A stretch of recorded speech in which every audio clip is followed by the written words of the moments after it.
brutal execution. Who inflicted 41 stab wounds on a poor woman? Don't miss out. The victim's ghost will reveal the shocking truth to the psychics. Welcome to Psychic Investigations, a project of true and astonishing stories. Here, people who call themselves clairvoyants investigate high-profile criminal cases and incredible mystical anomalies.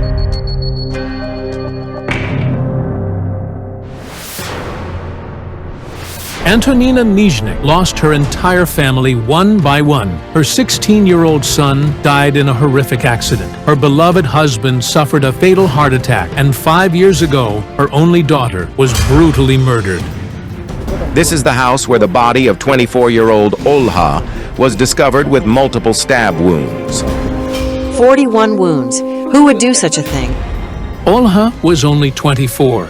She was a bookkeeper and lived in this house. A wedding gift from her parents. She had married 3 years before her death, but after a year and a half, she divorced her husband. Her mother says they had irreconcilable differences. Her friends and family still can't come to terms with the fact that she's gone. Allah was so kind, but we lost her. Why would anyone kill her? Olga Nizhnik's death brought devastation to another family, the Ossetskis. The mother is a primary school teacher and the father is a tractor driver. Their lives turned upside down after their son, Sasha, was accused of murder. He is Olga's ex-husband. 29-year-old Sasha Ossetsky was charged with murdering Olga, allegedly to claim jointly acquired property. The house where they lived was owned equally by Olga and Sasha. After their divorce, they reportedly agreed that Olga would live there and that Sasha had no claim to it. Sasha was a carpenter. He worked 2 jobs, crafting doors during the day and as a stoker at night. On the night of his ex-wife's murder, he had a shift. His colleague replaced him at 8 a.m.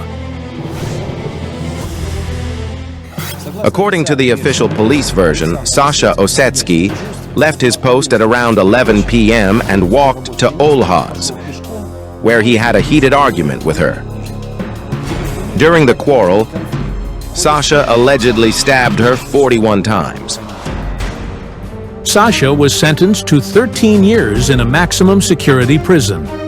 His parents insist it was a mistake. The man's family, friends, and colleagues describe him as a kind and calm person and don't believe he could commit a crime, especially so brutal. My son was convicted for nothing. He couldn't have done this. He never even started a fight or hit anybody. What really happened? There were no witnesses to the murder. Olga's mother and investigators are convinced Sasha murdered her and have no other suspects. He did it. Nobody else could have done it.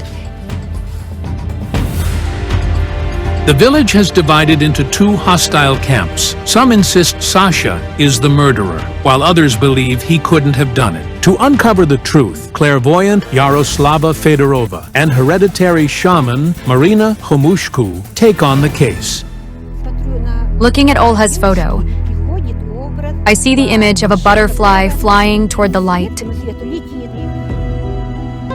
It doesn't realize it's heading into flames and may burn its wings. I just had a vision. A woman enters a house. She's extremely agitated. She grabs this young woman by the hair and they start fighting.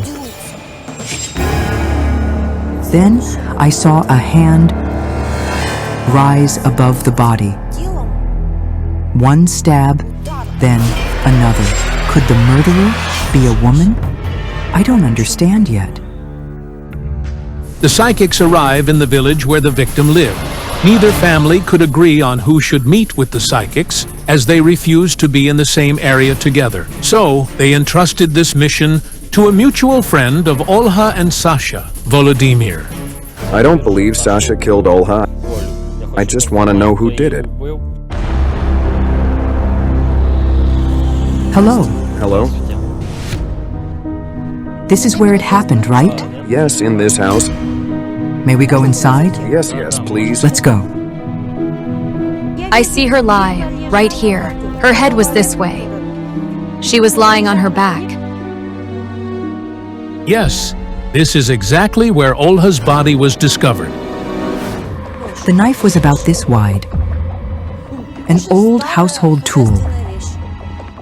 The murder weapon was never found. The experts determined that the killing could have been committed with an ordinary kitchen knife, but whether the killer brought it or found it in the house remains unknown. I saw the first blood out in the yard.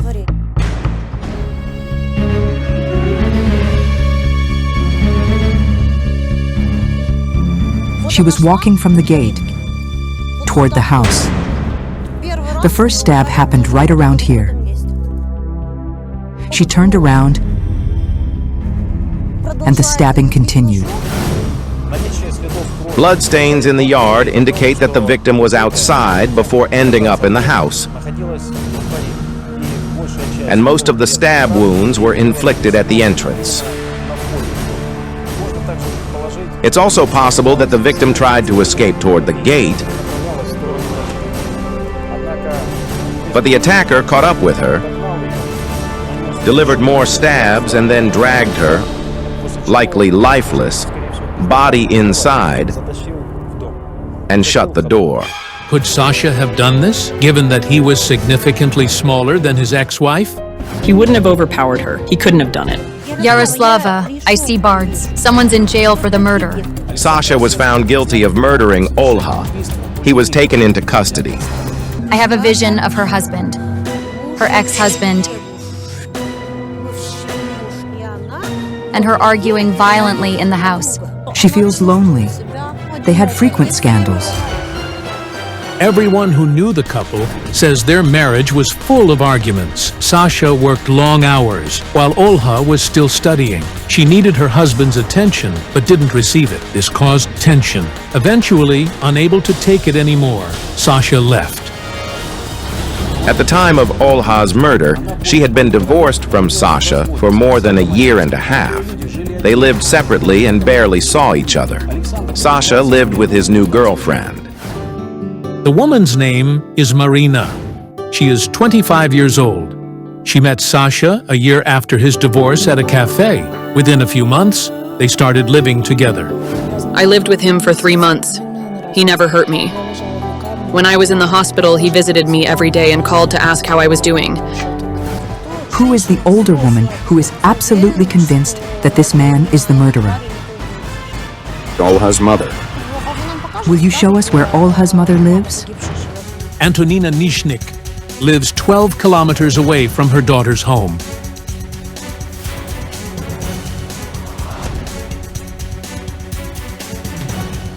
She is hoping her daughter's killer will finally be punished. The defense can't agree with this verdict. It will be appealed. Even after 6 trials, he still isn't in prison. I have no peace.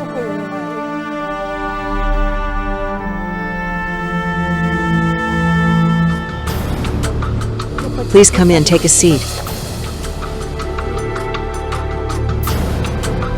I again sensed an argument. The victim seemed to quarrel with a man. But who was it? I see him in a cramped room, working with fire, and there's lots of dust. He worked at the fuel depot. On January 5th, Sasha started his shift. Aside from him, no one else was in the boiler room. Sasha is accused of leaving the premises at 10:30 p.m. and heading to his ex-wife's home. This is horrifying, but why would Sasha do this after a year and a half after the divorce? I see your daughter, already murdered. A man's hand takes 3 thin gold rings and earrings from her body. But I only see the hands, not the person who did it. Olha's gold necklace, cross pendant, earrings, and 4 rings disappeared. According to the police's official version, Sasha removed her jewelry after killing her. After murdering his ex-wife, Sasha returned to work and burned his upper clothing, supposedly covered in blood, in the furnace. He also tossed the stolen gold inside. But why kill someone, steal their jewelry, and then destroy it? What if the murderer wanted to stage a robbery? I see him sitting at a table. Your former son-in-law. He's surrounded by people in uniforms. They are handing him papers, telling him to sign them. On January 7th, Sasha personally wrote a confession admitting to murdering Olha. On January 9th, he wrote a second confession detailing the circumstances of the crime. He described the furniture in Olha's home, the place where she stood when he attacked her, and where he left her body. He signs them. He's trembling, disoriented. He doesn't fully understand what he's writing. Then, I heard a woman crying. An older woman. And I realized it was Sasha's mother. Maybe we should go there next. I don't want to go there. Olha's mother is convinced that her former son-in-law is the killer, and that his parents raised a murderer. Well, then we'll go.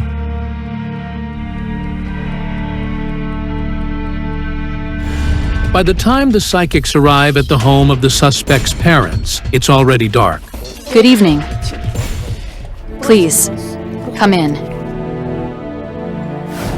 For 5 years now, these people have lived with the stigma of being the parents of a murderer. They are desperate.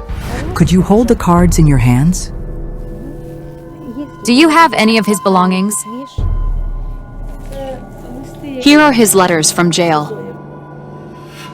Letters from their son are their only source of joy. He reassures his parents and, most importantly, insists every time he didn't do it. But is this true? Who did he call that evening? I see a rather long, positive conversation. He was talking to Marina from 11 p.m. to midnight. Indeed, the night Olha was murdered, Sasha spoke on his mobile phone with his girlfriend, Marina. Their conversation lasted about half an hour without interruptions. Marina claims that his voice was calm and sober, and they discussed everyday matters. I was in Kiev at the time. Sasha called around 11, I think. He was at work. I could hear him tossing coal into the furnace. The scoop scraped against the bucket. I really want the truth of who did it to come out. We need to communicate with Olha. I need to visit the cemetery. The psychics head to the cemetery. The victim's mother refuses to go.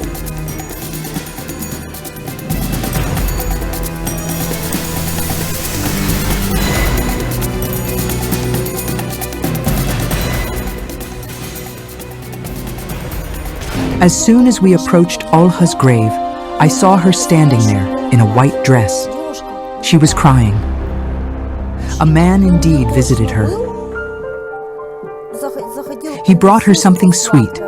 Chocolates. Chocolates. It was a date. During the inspection of Olha's home, flowers and a chocolate bar were found in the kitchen, along with a mostly emptied bottle of wine. In her bedroom, the investigators discovered a used condom and the victim's lingerie. The bed hadn't been made. I saw a woman enter Olha's house, only to find romance. A date underway. Olha was sitting with a man. The woman didn't like what she saw. She was furious. She grabbed Olha and dragged her outside. The man stayed inside, while the two women went out. They screamed at each other. Who is the clairvoyant talking about? According to the locals, there's indeed a woman in the village who had conflicts with Olha. They fought over a man. However, nobody knows whether she was at Olha's home on the night of the murder, but soon after she left the village. Sasha's friends and family insist that after the divorce, he never saw his ex-wife again. He had no one else besides Marina. So who visited Olha on the night of the murder? She went back inside. frustrated that her date had been ruined, and started arguing with the man. She was in love with him. She started kicking him out, hurling insults at him. He went away, but she ran after him. He was drunk and angry. She enraged him so much that he grabbed a knife. This scenario is quite possible. Olha might have caught up to the man at the gate, where they got into another argument. There, the first stab wound was inflicted, as evidenced by small blood droplets near the entrance. She then tried to flee back inside the house, but the attacker struck her again at the doorway. The majority of the wounds were inflicted inside. The murderer then removed her jewelry, found the house keys, locked the door, and left. At that moment, I saw a butterfly. Olga sought salvation from her loneliness. She saw light and flew toward it, thinking it was love. But she never realized she was flying straight into death. But all the facts seemingly point to Sasha as the murderer. Could the police be holding the wrong person? To uncover the truth, the psychics decided to return to the Ossetskis' home. His workplace. On that night, he ran out of the building abruptly.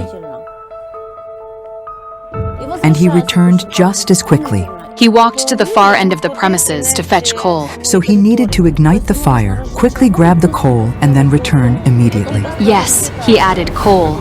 It was found that the furnace at the fuel depot where the convict worked required coal to be added every 40 minutes.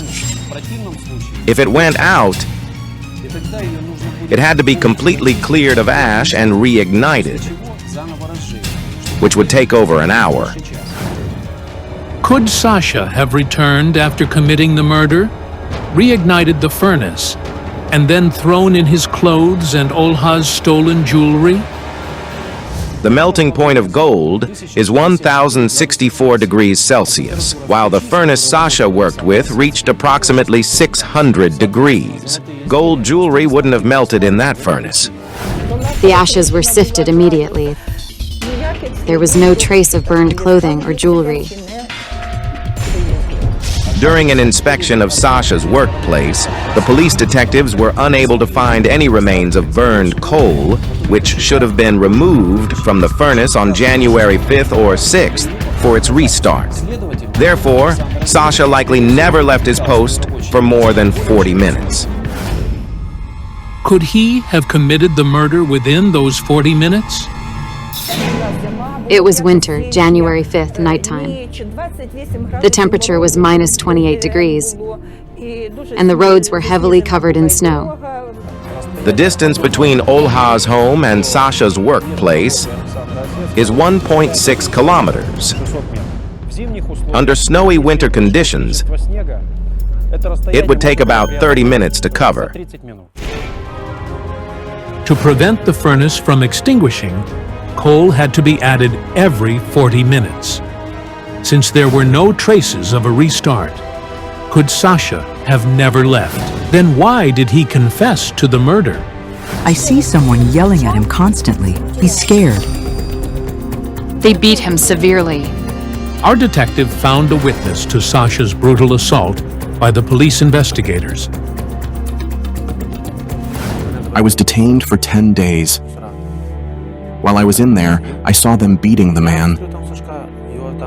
He even took off his shirt to show his back, which was blue with bruises. Then they called me over. I came in, and they ordered me to take a bucket, mop, and water. There was a pool of blood there. But what could I do? Strangely, there was no official documentation of any injuries on the suspect. It's unbelievable. The man was tortured into confessing to murdering his ex-wife. I see no traces of blood on Sasha. Even if he had washed up, there would still be some residual blood. His shoes and clothes are clean. As it turned out, the investigators seized and examined the boots Sasha was wearing on the night of January 5th to 6th. They found no traces of the victim's blood or any other evidence linking him to the crime. According to the forensic medical reports, blood found under the victim's nails wasn't hers. Moreover, they weren't Sasha's either. All the facts indicate that Sasha Osetsky was not involved in the crime. First, they collect fragments of information and then try to piece something together and reach a logical conclusion. But in this case, everything happened differently. Nothing adds up. I have never encountered a case like this before. You read the indictment, and nothing matches the case evidence. My son didn't do this. Sasha's parents have found their answer. But how did the real murderer get away with what he'd done? What else could they do? The man was already behind bars. They all had received their promotions and awards for solving the high-profile murder case. Who would want to lose that? Meanwhile, it turns out that nearly every second person in the village knows who the real killer is. Lately, people have been saying she was seeing someone and they were lovers. And what happened to him? They say there was a freight train standing on the tracks. He tried to cross, but the train started moving and his legs were cut off. They say that in the ambulance he shouted, "This is my punishment for Olga, for killing her." My son is not a murderer. I am deeply grateful to the psychics. A series of horrendous crimes shakes up a small town. Who and why is strangling young women? Don't miss out. The victims' ghosts will lead the clairvoyants straight to the murderer's home. You are watching Psychic Investigations. There are only true, genuinely shocking investigations conducted by those who call themselves clairvoyants here. Using their supernatural abilities, they solve resonant criminal cases and unravel amazing mystical riddles.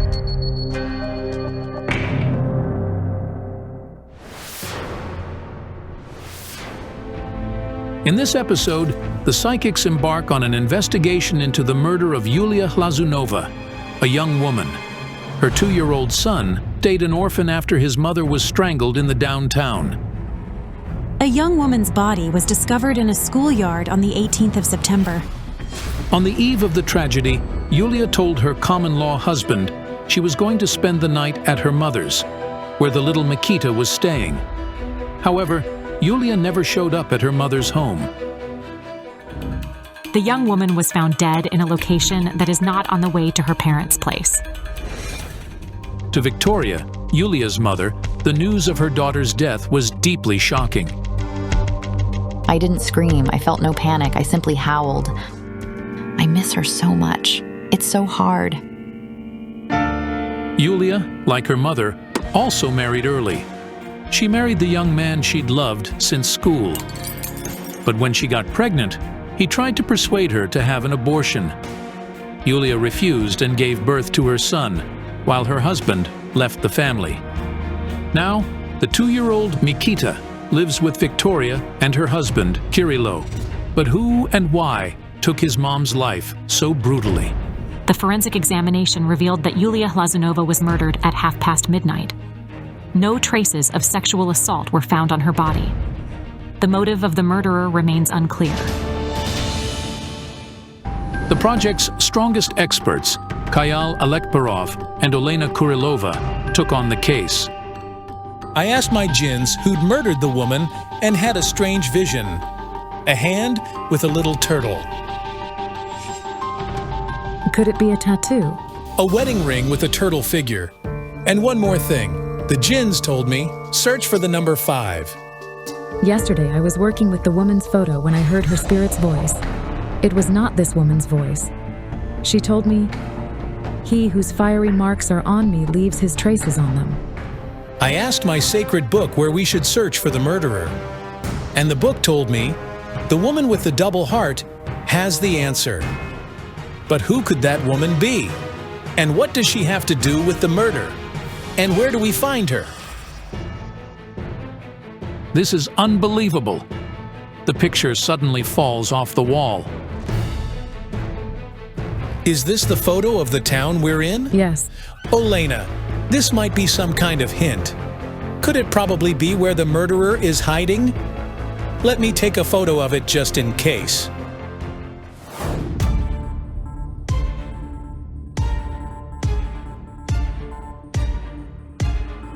Half an hour later, the psychics meet Yulia's family and friends.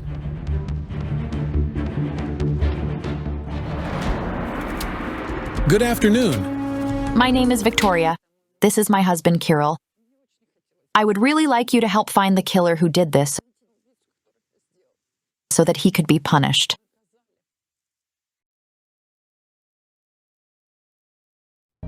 I see her. She's holding a baby in her arms and she says, "Mom, Kitik is now with you." His name's Mikita, and we call him Kitik. My book says that some marks were left on Yulia's arms. The bruises on her arms were left by the man she loved. Victor. The young woman met the 27-year-old Victor through their common friends. A relationship started, and soon the couple began living together. Yulia was happy. Her son finally had a father. They had a conflict. A fight? It was 2 days before the murder. Yes, and he grabbed her by the arms. She showed them to me on the eve of her death. Yulia says, "He was the last person to see me before I died." Where's Victor now? Victor isn't contacting anybody because, if I'm not wrong, he has a new relationship now. It's been less than a fortnight.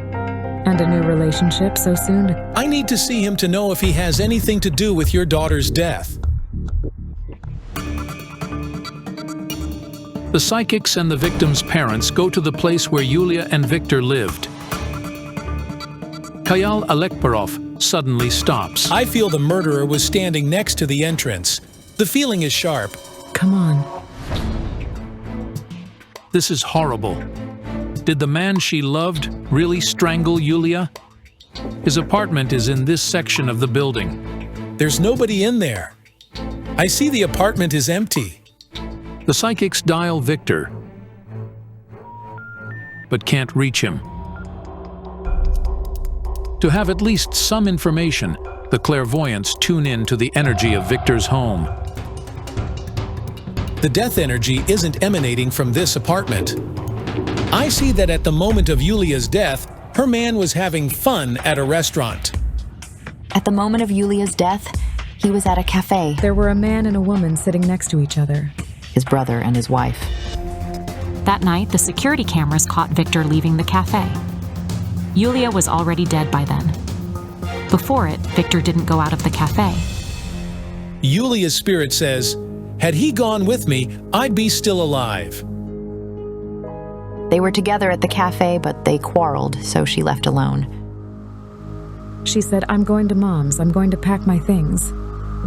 But she didn't go to your place. She went here.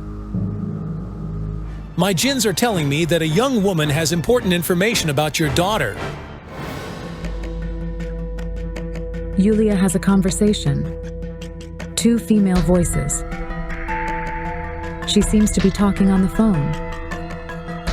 Let's go outside.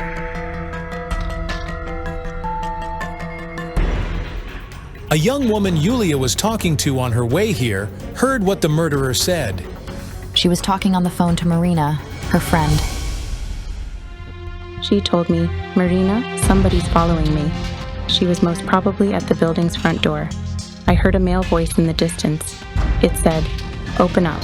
Then my phone battery died, and I tried to get through to her from my sister's phone, but she was unavailable. This is why Kayal Alekbarov felt the murderer's energy the moment he approached the building. He had a knife. He held her from behind and threatened her with the knife.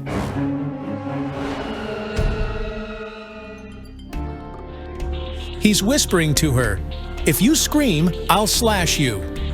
The feeling brings the psychics to the school, to the spot where Yulia was found, strangled. I feel it happened here. This is where my daughter was found. I'm going to contact your daughter's spirit. I asked her, "What did the man look like? Did you see him?" And she said, "No, he was behind me all the time. He was strangling me." Did he use something, or did he do it with his bare hands? Not the hands. She's showing me something made of a twisted piece of cloth. He brought it with him. So the murderer had planned his crime in advance. Kayal, look. This is what I see. He does something like this, with the cloth, and she weakens and falls to her knees.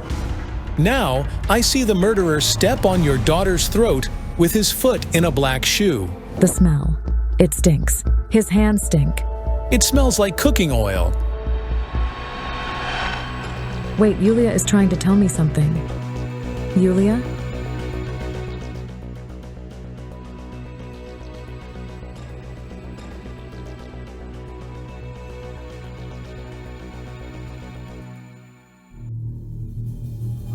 My God, it's another Yulia. She's also dead, it's her spirit. There's another body, there's another young woman who was strangled to death. She's a little older. This is my daughter. Another murdered woman. This is insane. And her name is also Yulia. Yulia Karakusha was found strangled in a town park early in the morning on the 9th of October. It happened 3 weeks after the first murder was committed. And just as with the first murder, there were no witnesses to the crime. What's your name? Inna. We needed to see the place where the other Yulia died. It's not far from the first spot. The woman often used this path on her way from home to the bus stop. Was her body found here? Over here, yes. Yulia worked in the neighboring town. It's over 100 kilometers from her town, so she always left home at dawn to catch the first morning bus.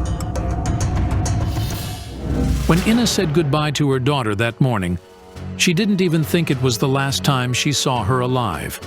I offered to walk there with her, but she said, "Mom, please don't, I can make it. Better go back to bed." The bus stop is not more than 200 meters from her home, but Yulia never reached it.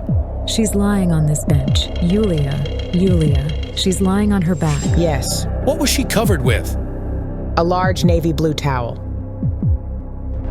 Yulia was going to the neighboring town for a few days, so she took a traveling bag with her.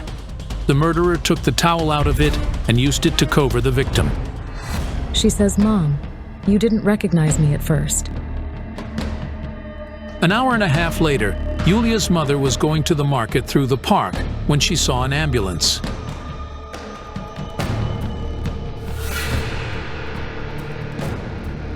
Yes. I thought it was a homeless person sleeping. So I passed by her.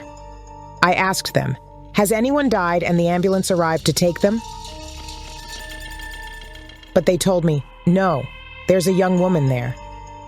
When they mentioned her black hair, I stopped listening and rushed to her. And then I saw it was my Yulia.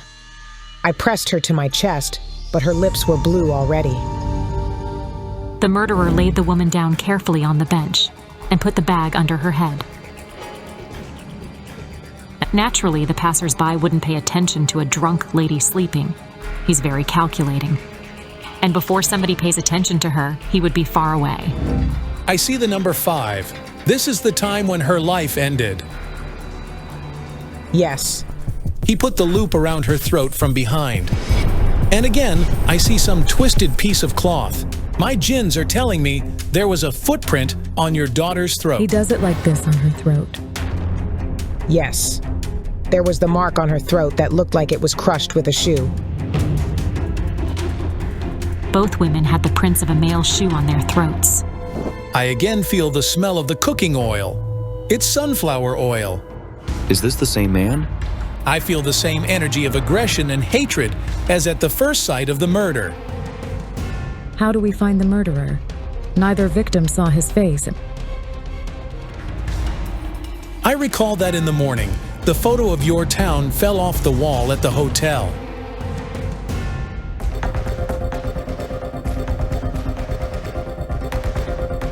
I took a picture of it with my phone. It turned out it was the photo of the local TV tower. The psychics and the victim's relatives go there.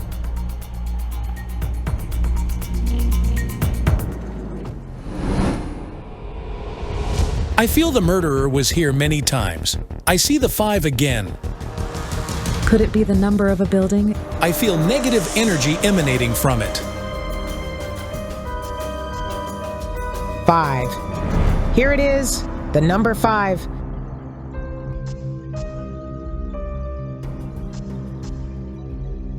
Hello? But the clairvoyants have been feeling a man all this time. Could it be a mistake? Elena and I were tuning in to the person who murdered 2 women in your town. The feeling brought us here. You're going to have This a girl. woman is pregnant. But what relation does she have to the brutal crimes? It was the double heart, the one Kayal mentioned. The woman with the double heart has the answer. You're not wearing a wedding ring, but you're married. Yes. And during the proposal, you got a strange ring on your finger. Yes, it was a trinket. A turtle-shaped trinket with a ring. Who gave you the turtle? Yes, Vadim. Was it your husband? He kneeled and said, "Be my wife." And then he put it on my finger. Seeing psychics and a crowd of people at the gate, Maria's mother came to support her daughter. Call your husband. He's in jail. What was he arrested for? Was he a suspect in a murder? An attempted rape. The proceeding regarding the attempted rape of a minor is currently underway. She would keep following him everywhere. She was in love with him madly. What's her name? Karina. Karina is a 15-year-old girl who brought the case against Maria's husband. It turned out that Maria knows her, as she and her husband and their friends saved Karina from rapists last year. We were chilling by the riverside when we saw some guys dragging the girl somewhere. We began shouting, threatening them to call the police. They fled immediately and we took her home. Karina liked Vadim a lot.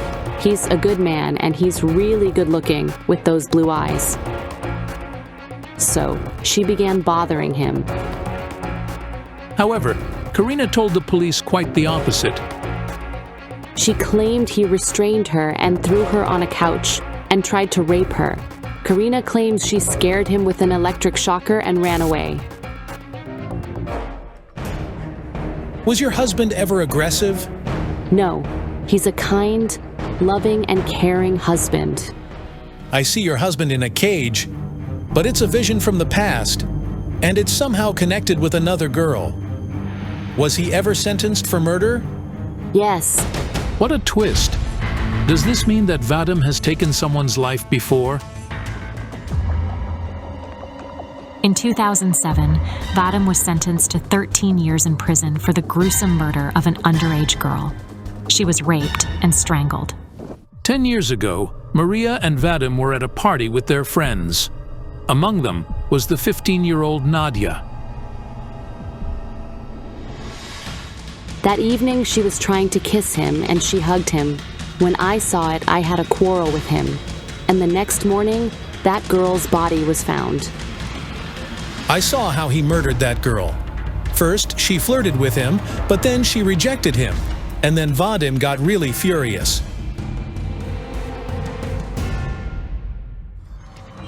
She wasn't raped by the man alone, but also with other things. She was bruised all over. Her skin was purple. She was beaten badly. I am convinced he didn't do it. He was slandered because he had no alibi. As it turned out, Maria and Vadim had been dating since they both were youths. But after the man was imprisoned, Maria didn't see him for a while. Eventually, she decided to pay him a visit. The affection was rekindled once more. When I saw him, I felt numb all over. Maria married Vadim straight in the prison. Hence, the turtle-shaped trinket instead of the proper wedding ring. Vadim spent almost 10 years in jail until he was released on parole. The authorities believed that he deserved amnesty for his good behavior. There's something in your husband that makes him commit violence. I can feel it. There's something manic in his blood, but you won't admit it. He committed a murder 10 years ago. Were there any burns on the body? There were, yes. There were lots of cigarette burns on her. Finally, I realized what the words of the girl from my vision.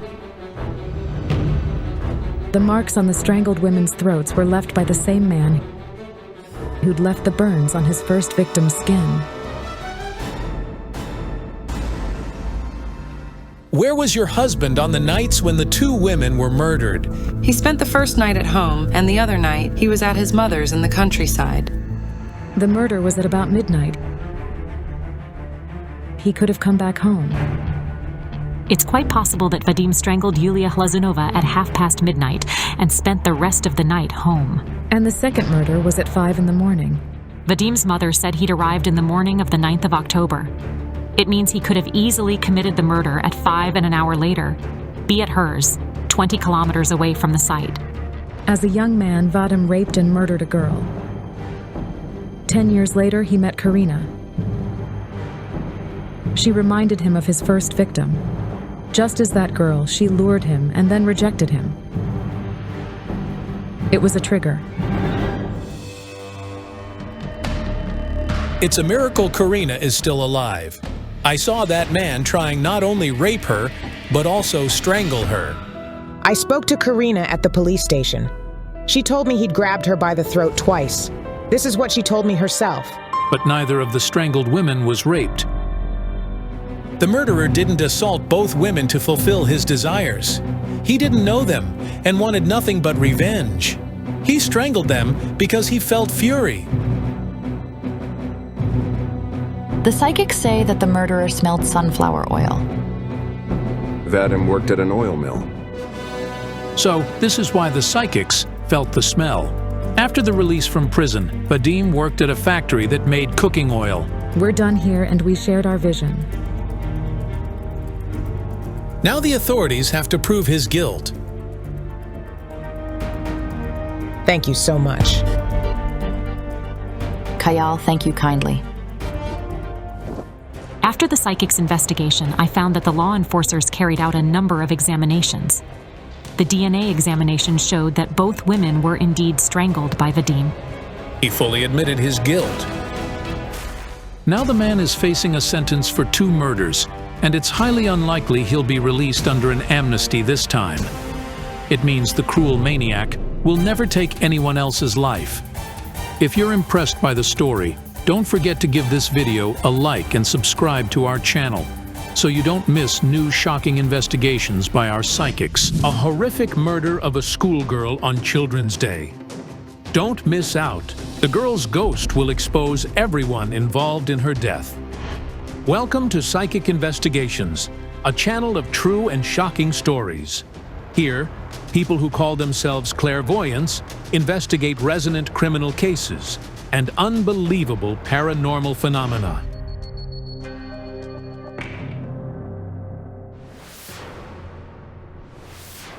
June 1st, 2018. The center of a small Ukrainian village. These are the scenes from the celebration of Children's Day. Nadia and Dimitro can't recall it without pain, as it's their daughter, Veronika, dances and smiles for the last time in her life. She disappeared shortly after the celebration, and the following day was found dead, not far from a stream on the outskirts of the village. The cause of death was mechanical asphyxiation. Veronika was strangled with hands. When a child doesn't return home and is found dead the next morning, it's truly horrifying.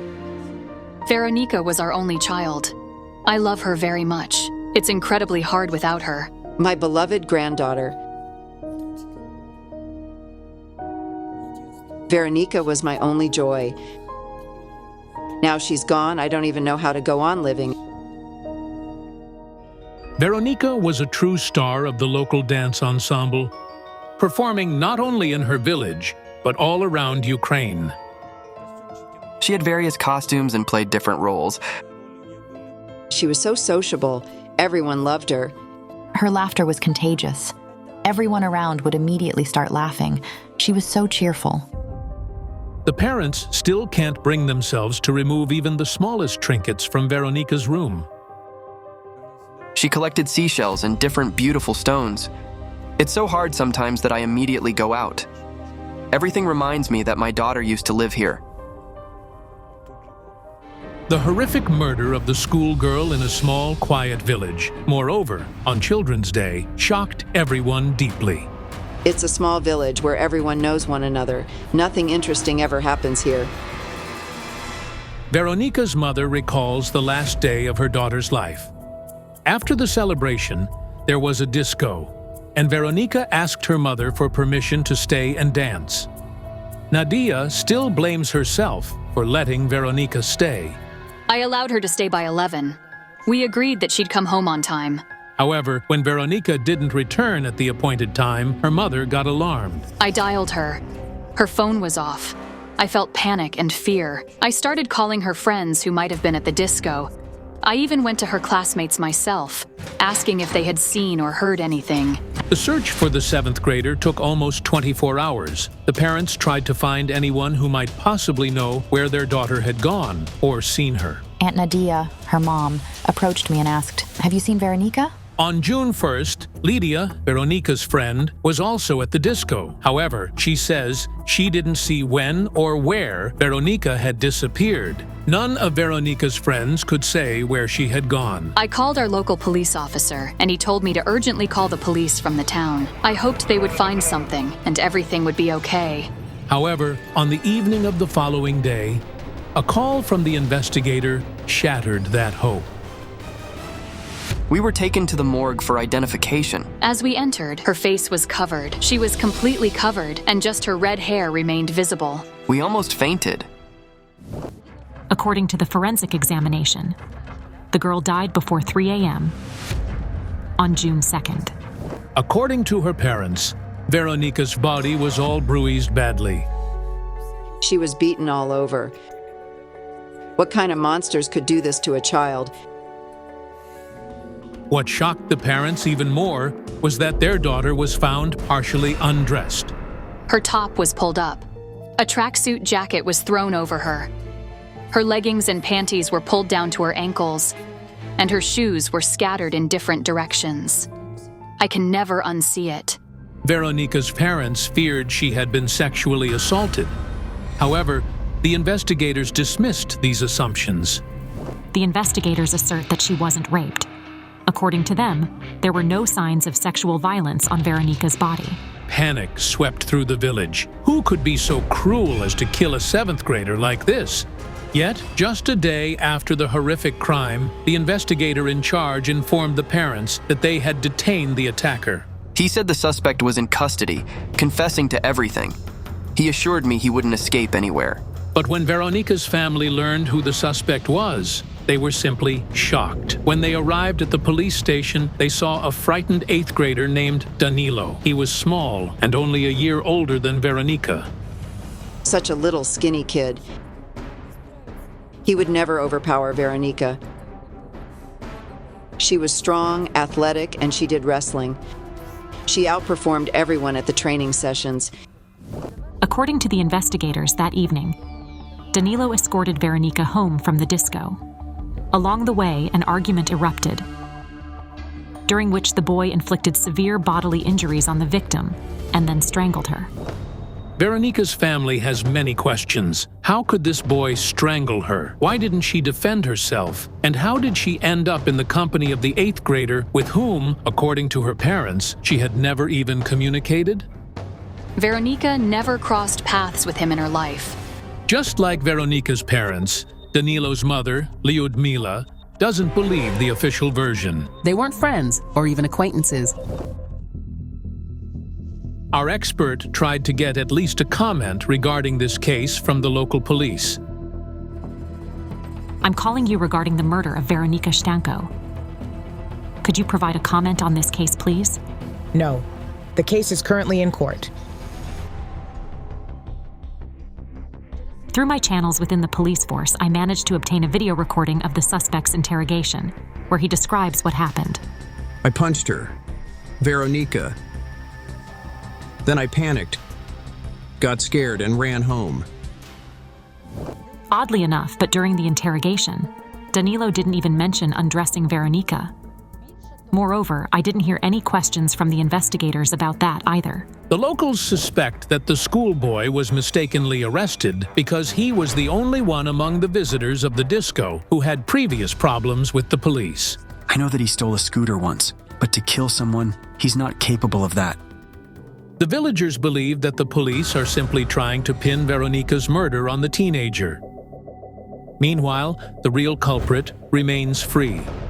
The real criminal is free, while the innocent boy is in prison. Moreover, Danilo comes from a troubled family. His father is currently behind the bars, while his mother supports their large family single-handedly, so they can't even afford a lawyer. I think they arrested him because his father is in prison. Maybe they assumed it was him because of his family history. It's impossible. I know he didn't do it. Veronica's parents claim that the evidence against the schoolboy that the investigators suggest raises more questions than answers. They have a suspect, but no evidence. Forensic experts found numerous scratches on Veronica's body. In this photo, you can see clearly nail marks. However, it's strange that the swabs taken from under Danilo's nails immediately after his arrest showed neither traces of her blood nor epithelium. For some reason, they didn't conduct an examination of the swabs from under Veronica's nails. According to the chief investigator, her hands were in water for a long time. But based on the photos of the place where they found her, her hands couldn't have been in water. Veronica's parents believe that the psychics are their only hope to understand what truly happened to their daughter. We really want to know the truth, to find out who the real killer is, instead of just pinning everything on that boy. I won't get my daughter back, but if we don't hold the one who really did it accountable, the impunity could lead to another crime. Our project's experts, Yana Pasinkova and Jana Shulakova, take up the case. Hello. Hello? We want to know who killed our daughter. May I see your daughter's photo? Of course. I need a lighter.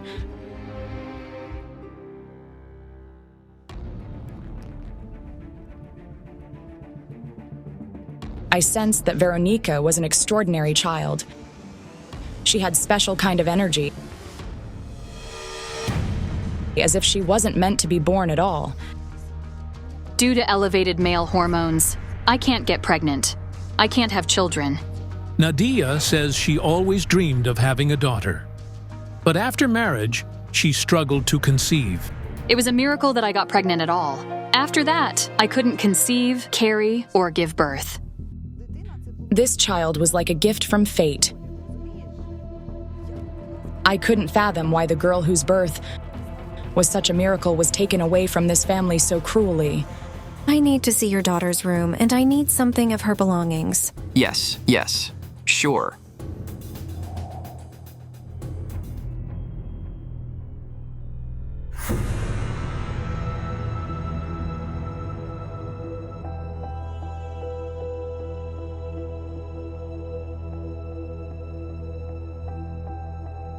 These are her certificates, right? Yes, for the participation in contests.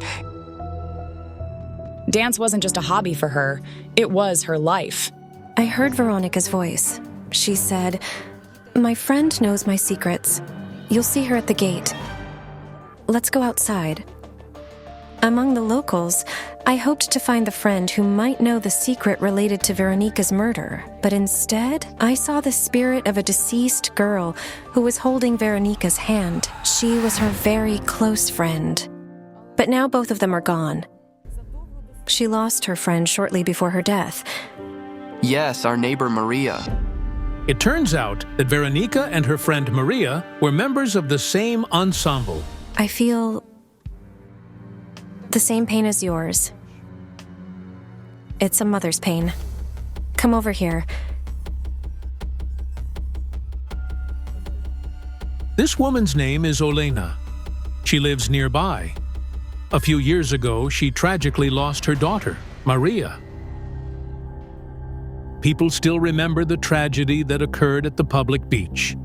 In broad daylight, 2 children died before their parents' eyes.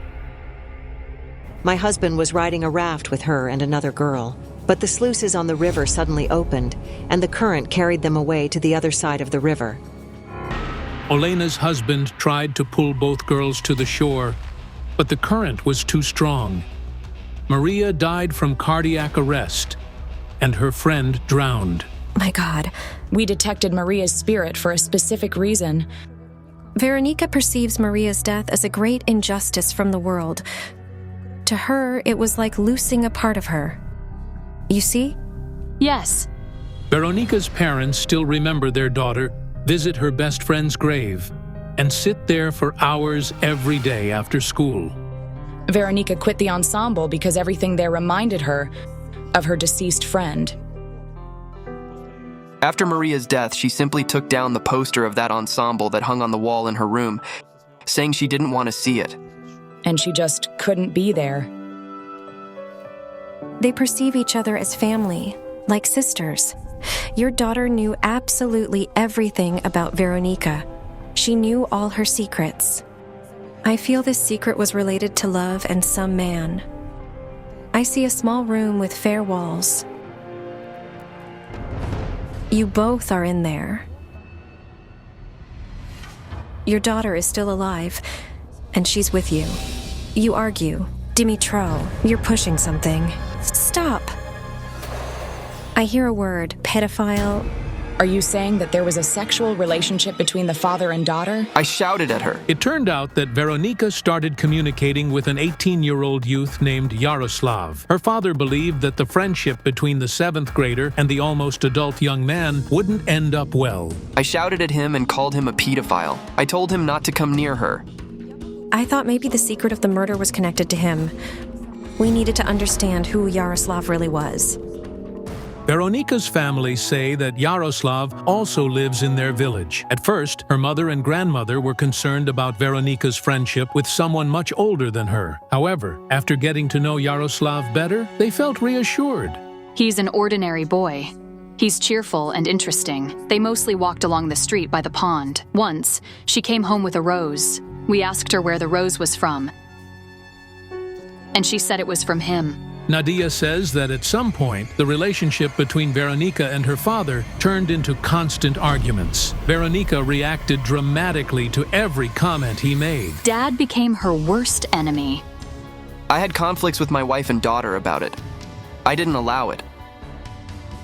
Veronica's mother claimed I wouldn't achieve anything with shouting, especially considering Veronica had entered the teenage phase. You're losing your family. You're not together anymore. Do I get it right? Yes. You broke up, and it happened while Veronica still lived, right? Yes. We hadn't lived together for over a year before this happened. So yes, in 2017, sometime in April, my wife and daughter moved to another place. It's still in the village, but they rented the accommodation. The couple separated for a while to calm down and cool off. Veronica lived with her mother and saw her father occasionally. However, after their daughter's death, Nadia and Dimitro realized they could never be together again. I couldn't understand whether the boy towards whom Veronica had strong feelings could be really involved in her death. I phoned Yaroslav to check his alibi. We agreed to meet and talk at the station. The psychics, Veronica's parents, and her close friend Lydia are waiting at the railway station. Yaroslav said that he left the disco before Veronica. He went from there with his friend Mikola and spent the night at his grandmother's house. However, when I checked Mikola's interrogation, his testimony contradicted Yaroslav's. When I left the disco, Yaroslav was already gone. I don't know where he was. Besides, nobody interrogated Yaroslav's grandmother as a witness. Yaroslav's alibi isn't proven. So, could he really be involved in Veronica's murder? Yaroslav, did you see Veronica on the day when she disappeared? Yes. At around 6 or 7. We met at the station and went to the club. To the disco, right? Okay. What time did you leave the disco? I had to go to work the next morning, so I went home with Mikola. I was home after midnight, at around 12:30. Then tell me, please, why does your friend claim he doesn't know where you went? I have no idea. And who did Veronica stay with after you left? I don't know. Do you mean you went and left the girl you had a romantic relationship with alone? Yes. At that moment, the cards told me that someone else interfered in Veronica and Yaroslav's relationship, leading to a conflict. It's a woman. My sister. She forbade me to go out with Veronica because she was too young. Your sister attacked Veronica. Yes, I saw it. She punched her once. But why did the conflict happen? At that moment, I saw an image of Veronica surrounded by several teenagers. They were shouting at her, insulting her, and pushing her. She was a victim of bullying by her peers. Yes. She was often insulted at school. She had many complexes about it. In private conversations, Veronica's friends confessed to me that students systematically bullied her, insulted her, threw her belongings away, and even started physically hurting her shortly before her death. I don't understand one thing. She was smart and beautiful. Why did this happen? Envy was the cause. Veronica was targeted by her female peers precisely because she was attractive, looked more mature, and caught the attention of boys. They constantly bothered her. For instance, she had full lips, and they said she'd had injections. She had a bust, and they claimed she stuffed her bra with tissues and other nonsense. Several times when I entered the classroom, they told me not to be friends with her, not to associate with her. And when Veronica started dating Yaroslav, things got even worse. Yes. I went to sort it out. They began bullying her at school because she was dating an older guy. Later, Veronica's mother shared that a year before her daughter's death, she had her transferred to another school because of this. She would come home with a broken nose, scratches, and bruises. So, she refused to go to that school. But the bullying didn't end after that. I even see the insults being written. Yes. She was often insulted both in real life and on social media. She tried swallowing pills. We spent all night irrigating her stomach. We had plenty of conversations, and we spoke to a counselor. Stay tuned for the next episode. Are the teenagers who bullied Veronica connected to her death? Don't miss out. The psychics will reveal the truth. Meanwhile, if you're impressed by this story, don't forget to give this video a like and subscribe to our channel. Many more amazing investigations are coming up. The shocking investigation into the murder of a schoolgirl on Children's Day continues. The girl's ghost will reveal to the psychics who is responsible for her demise. Welcome to Psychic Investigations. There are only true and shocking stories here. People who call themselves clairvoyants investigate unbelievable paranormal phenomena and resonant criminal cases.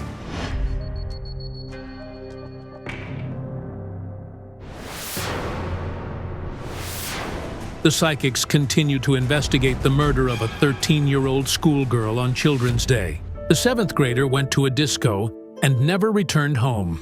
She was found the following day near a stream on the outskirts of the village where she lived, strangled and partially undressed.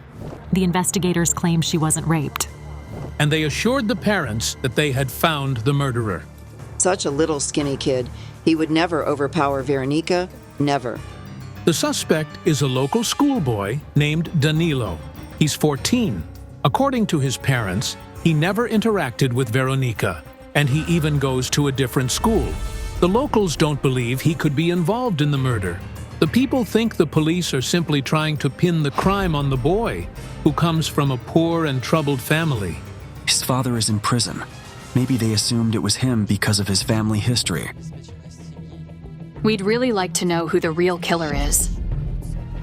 During the investigation, psychics Yana Pasinkova and Jana Shulakova, along with the project's detective Katerina Malichenko, arrived at the local train station to meet with Yaroslav, Veronica's boyfriend. My sister forbade me to go out with Veronica. Yaroslav's sister hated Veronica so much that she even raised her hand against her. I saw an image of Veronica surrounded by several teenagers. They were shouting at her, insulting her, and pushing her. She was a victim of bullying by her peers. She would come home with a broken nose, scratches, and bruises. Do you know that all her bullies were at the disco with Veronica? They were all there. Most of the teenagers claimed they didn't remember who the 7th grader went with or where she headed after the disco. Yet, strange enough, almost all of them mentioned that Veronica led an immoral lifestyle. Veronica has sexual relationships with various partners her age. Could the girl's death truly be the result of relentless bullying by her peers, which went beyond all bounds? What do you blame yourself for? She called me while I was going home and asked me to come back. Did she call you from the disco? Yes. Why didn't you come back? I don't know. I sensed that Yaroslav doesn't only regret refusing to accompany Veronica home, as shortly before her death, he broke up with her.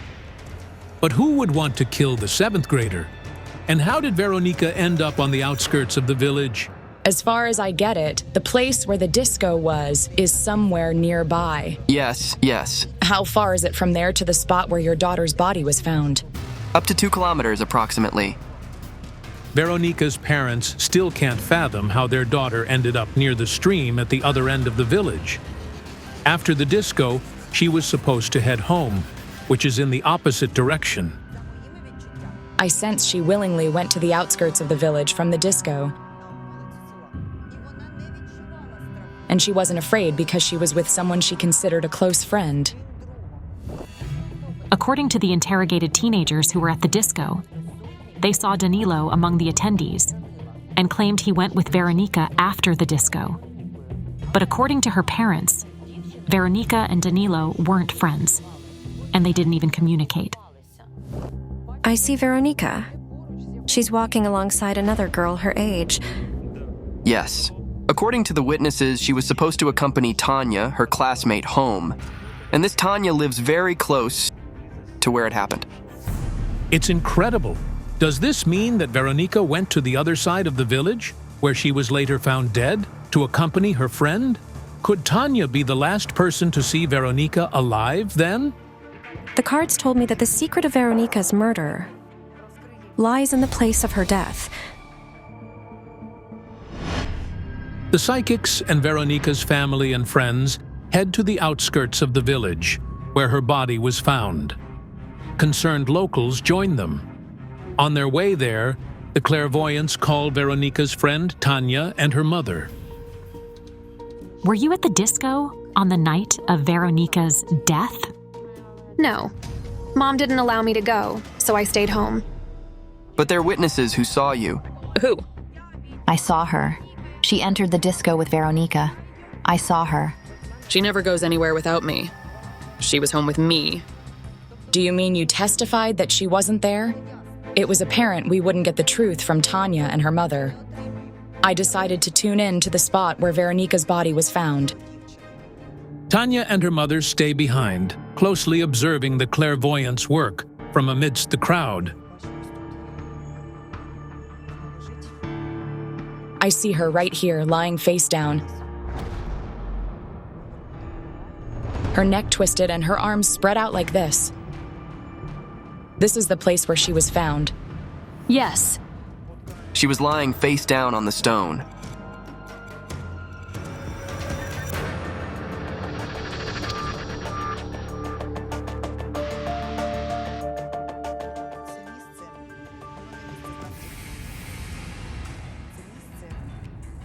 But she didn't die here. She was brought here later. During the interrogation, Danilo indeed said that the murder happened about 20 to 30 meters from where they found the body, after which he allegedly dragged the unconscious girl to the stream. He wanted to splash water on her to revive her. I took her under her arms and dragged her.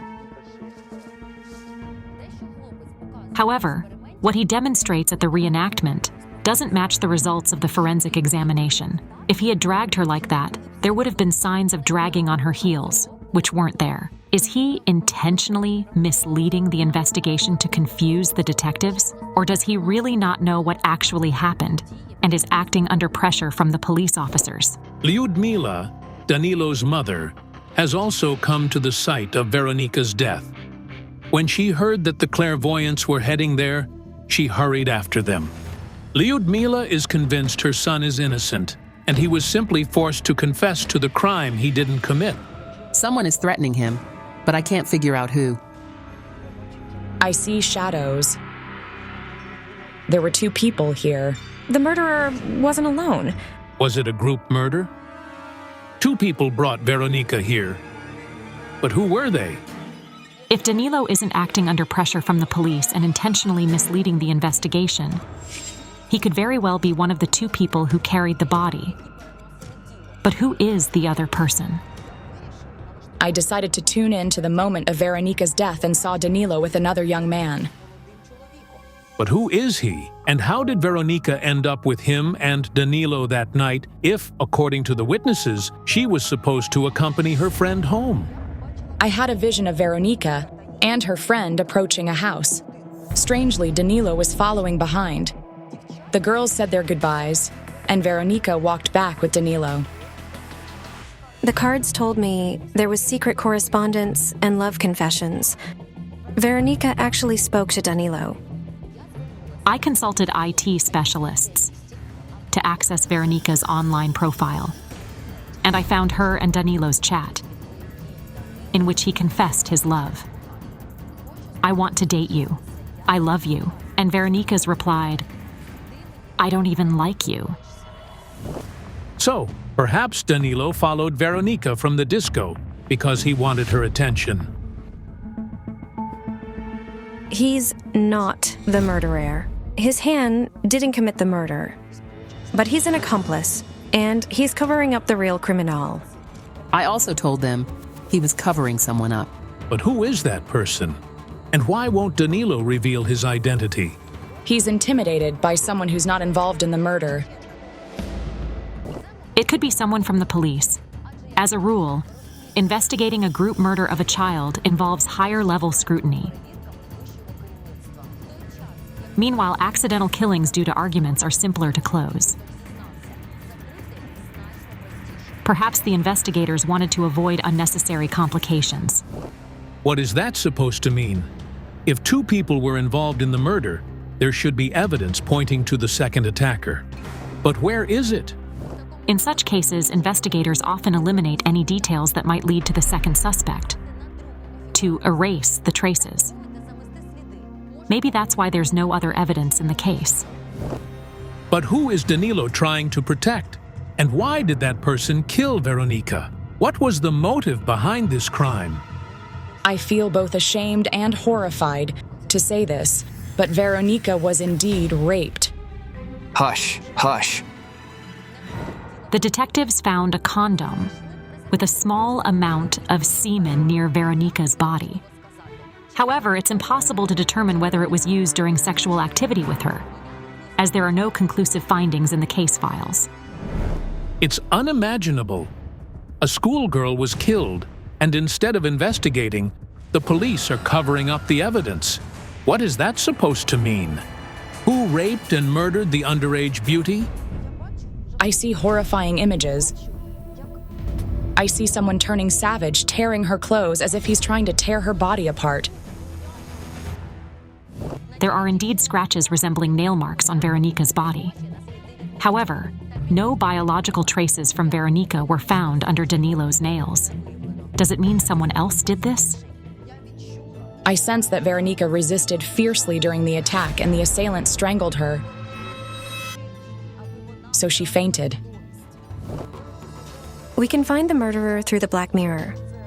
He left a trace there. Could it be a phone?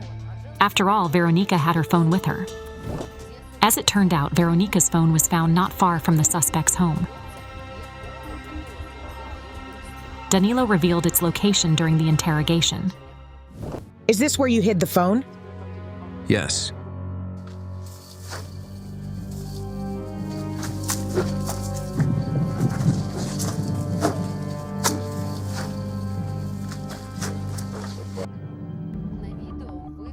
There's a number of violations in the video. Firstly, Danilo wiped the phone on his pants, potentially destroying any fingerprints. Furthermore, the detective handles the physical evidence without gloves, which contradicts standard procedures. Despite this, the investigators still analyzed the fingerprints left on the phone and surprisingly found the prints left by Veronica, Danilo, and an unidentified person. According to the investigators, they didn't examine the unknown prints further, assuming they belonged to someone from the investigating team.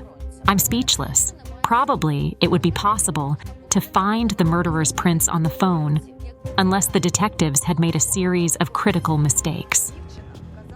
The girl's spirit mentioned the phone not only to indicate her assailant's fingerprints, but also because she had chatted with him.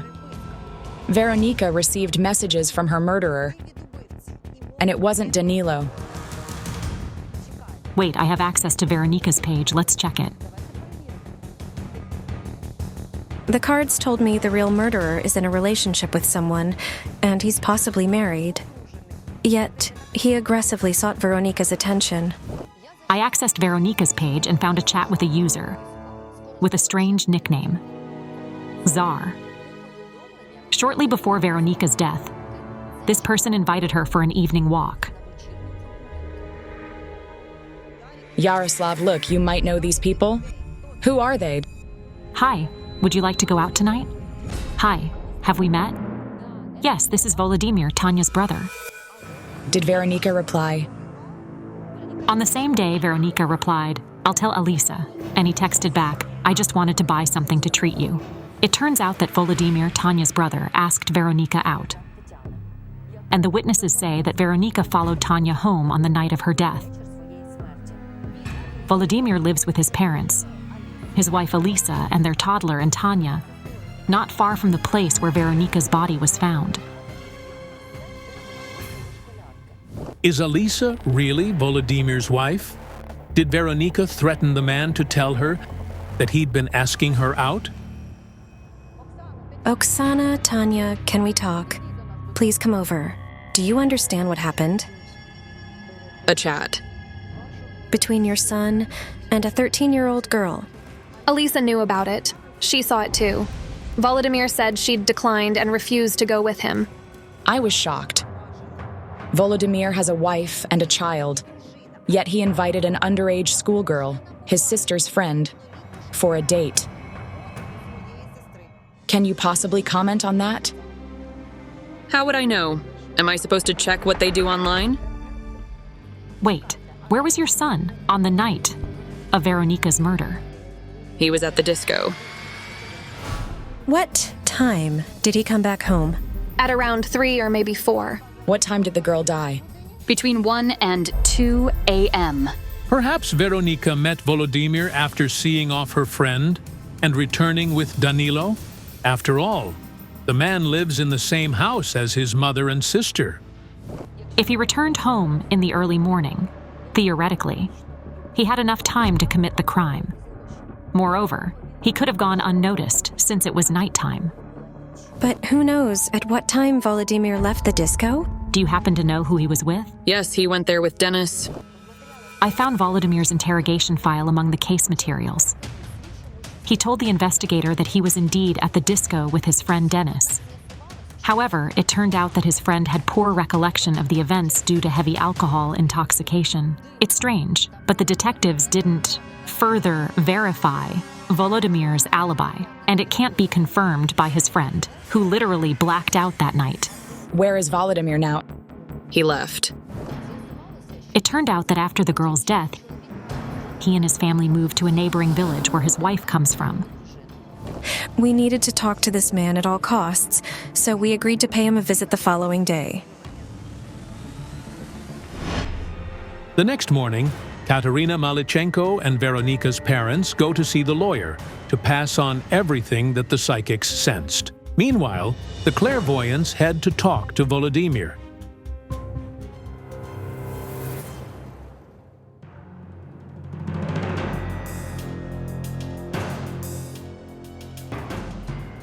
Can we have you for a word?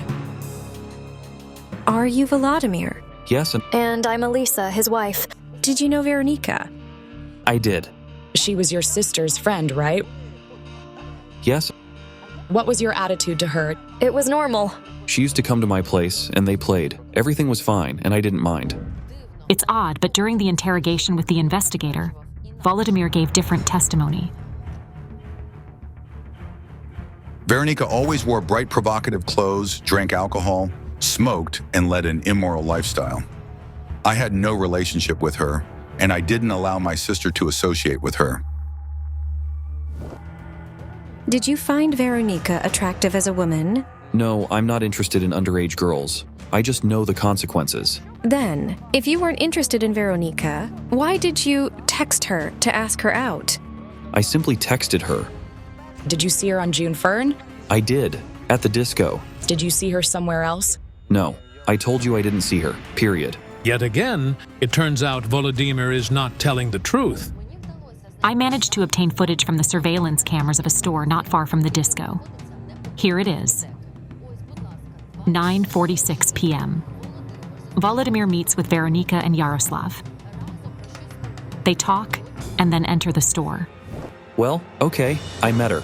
All right. Something strange is happening to your memory. I sensed that Veronika encountered her assailant on the way after seeing off her friend. She realized that he could help her reconcile with the boy she loved. As it turns out, the young man the psychics are speaking to is a close friend of Yaroslav, Veronika's boyfriend. Could he really be involved in her death? And why is the evidence he's giving so contradictory? If you're innocent, then why did the police interrogate you? Look, here's how it was. They called my sister first. They claimed she was at the disco, but she wasn't there. You're lying again. I saw your sister, and others saw her, too. Stop lying, will you? Are you calling me a liar? Do you want me to bring other people? Give me a break, or my reflex is going to kick in. Could Volodymyr really harm the girl?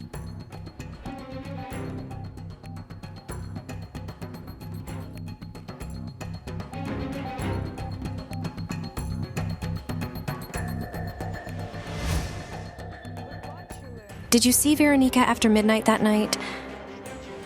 No. The cards told me he lied again. Plus, he was behaving very arrogantly. Suddenly, I felt someone touch my back. I saw Veronika's spirit. She's crying. She says, "Stop it. I want peace. I don't want you to keep talking about what they did to me." She says, "I just want my parents to bring me my seashells. Dad keeps them." I didn't understand what was going on, but I couldn't refuse. I had to fulfill her last request. Nadia and Dimitro are waiting for the psychics at the house of their daughter's father.